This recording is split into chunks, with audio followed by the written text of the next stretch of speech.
आपने अपने को चौकीदार कहा था, यह है चौकीदारी कि आपकी माताएं बहनें सड़कों पर हैं जिनकी बदौलत आपको ये राज्य मिला।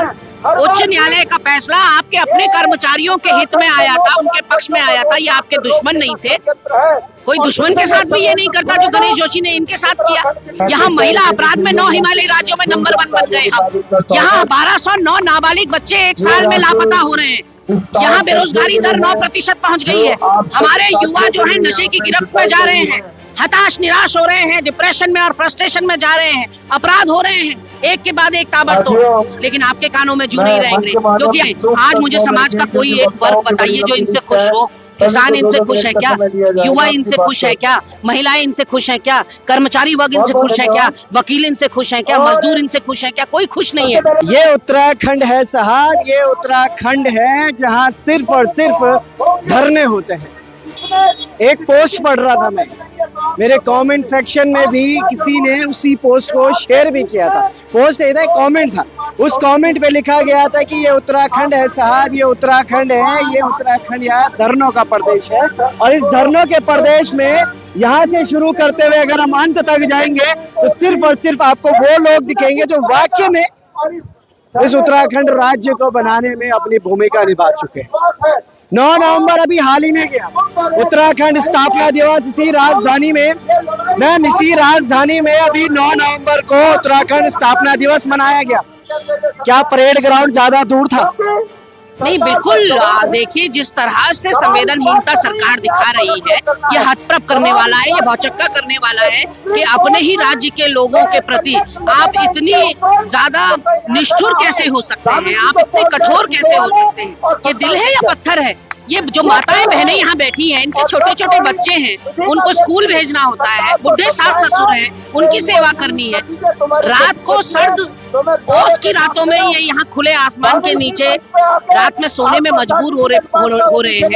अच्छे घरों की महिलाएं हैं, सड़कों पर सो रही हैं, फिर भी आप विचलित नहीं हो रहे। मैं तो हैरान हूँ सरकार को देखकर कि आप सत्ता पर आए किसके लिए हैं? Government is by the people and for the people. तो आप इनके लिए बने हैं। आप मुख्यमंत्री इसी जनता, इन्हीं कर्मचारियों के लिए बने थे।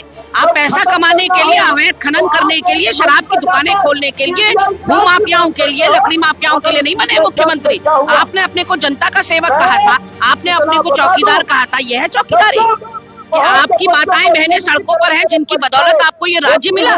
अपने सीने पे गोली खाई है बेलवती चौहान ने, हंसा धनई ने, तो भूल गए आप वो मातृशक्ति का जो योगदान है, जो बलिदान है।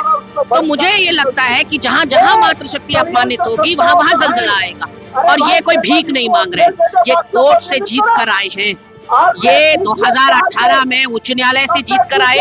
और इनके विभाग का जो मंत्री अपने आप को इनका संरक्षक कहता है, जो मंत्री अपने आप को इनका सेवक कहता है, वो मंत्री और उसका विभाग SLP दायर करने चले गए सुप्रीम कोर्ट। उच्च न्यायालय का फैसला आपके अपने कर्मचारियों के हित में आया था, उनके पक्ष में आया था, ये आपके दुश्मन नहीं थे।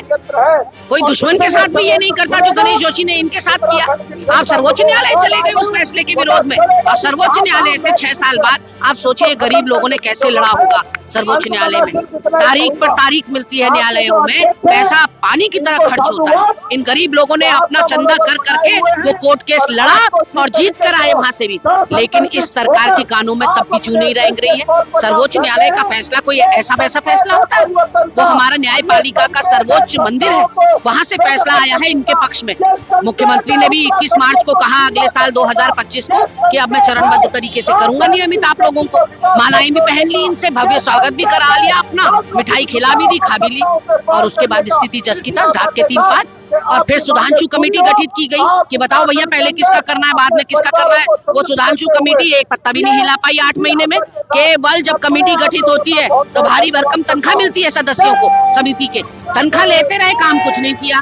अब कैबिनेट में कहा गया है कि 2 महीने की सब कमेटी गठित होगी। तो ये सब कमेटी क्या उखाड़ लेगी जब वो 8 महीने में सुधांशु कमेटी कुछ नहीं कर पाई। न्यायालय की बात कर रहे हैं, राजधानी में 2-2, 3-3 धरने लगातार चल रहे हैं। न्यायालय के बाहर भी एक धरना चल रहा है। न्याय दिलाने वाले लोग न्यायालय के बाहर धरने पर बैठे हुए। आपने बेरोजगारी रोजगार की बात करी, वो देखेगा 4.4% बेरोजगारी दर नीचे गया है। आप कैसे सवाल कर सकते हैं गरिमा मैम? 9% है हमारी बेरोजगारी दर। और ये केंद्रीय उपक्रम ने रिसर्च करके बताया है कि 9% है, जो पूरे देश में सर्वाधिक है हमारी बेरोजगारी। वहां भी चपत पड़ गई धामी जी को। किस तरह का राम राज्य है ये, जंगल राज्य है ये। यहाँ महिला अपराध में 9 हिमालयी राज्यों में नंबर 1 बन गए हम। यहाँ 1209 नाबालिग बच्चे 1 साल में लापता हो रहे हैं। यहाँ बेरोजगारी दर 9% पहुंच गई है। हमारे युवा जो है नशे की गिरफ्त में जा रहे हैं, हताश निराश हो रहे हैं, डिप्रेशन में और फ्रस्ट्रेशन में जा रहे हैं, अपराध हो रहे हैं एक के बाद एक ताबड़तोड़। लेकिन आपके कानों में जू नहीं रहेंगे, क्योंकि आपने अपने आप को पूंजीपतियों की सरकार समझ लिया है। इन गरीबों की सरकार नहीं है ये, भाजपा की सरकारें कभी भी गरीबों की सरकार नहीं। अब आज का फैसला आप देखिए, रजिस्ट्री का शुल्क जो है 25,000 से 50,000 कर दिया, जस्ट डबल। तो पूंजीपति जो है, पैसे वाले जो है, वो तो कितने हजार भी कर दो उनके लिए, उनको फर्क नहीं पड़ता।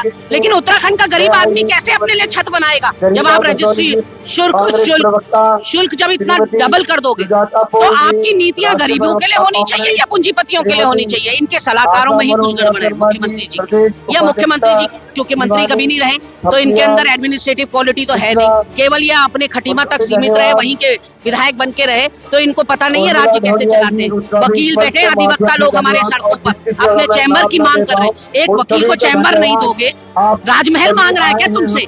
एक चैम्बर की मांग कर रहे हैं, वो तुमसे पूरी नहीं होती। ये समान कार्य समान वेतन की बात कर रहे हैं, ये नियमितीकरण की बात कर रहे हैं, वो तुमसे नहीं होता। तो तुम बने किस लिए हो? गद्दी छोड़ो ना, गद्दी छोड़ो। कोई तुम्हारी अर्थी थोड़ी है जो उतर नहीं सकते तुम।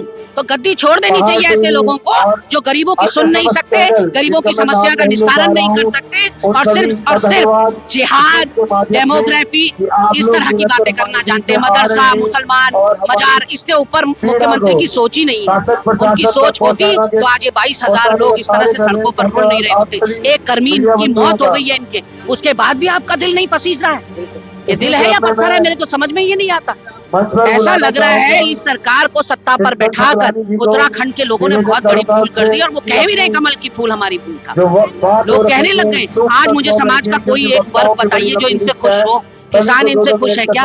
युवा इनसे खुश है क्या? महिलाएं इनसे खुश है क्या? कर्मचारी वर्ग इनसे खुश है क्या? वकील इनसे खुश है क्या? मजदूर इनसे खुश है क्या? कोई खुश नहीं है, और जीत रहे 90% लैंडस्लाइड विक्ट्री।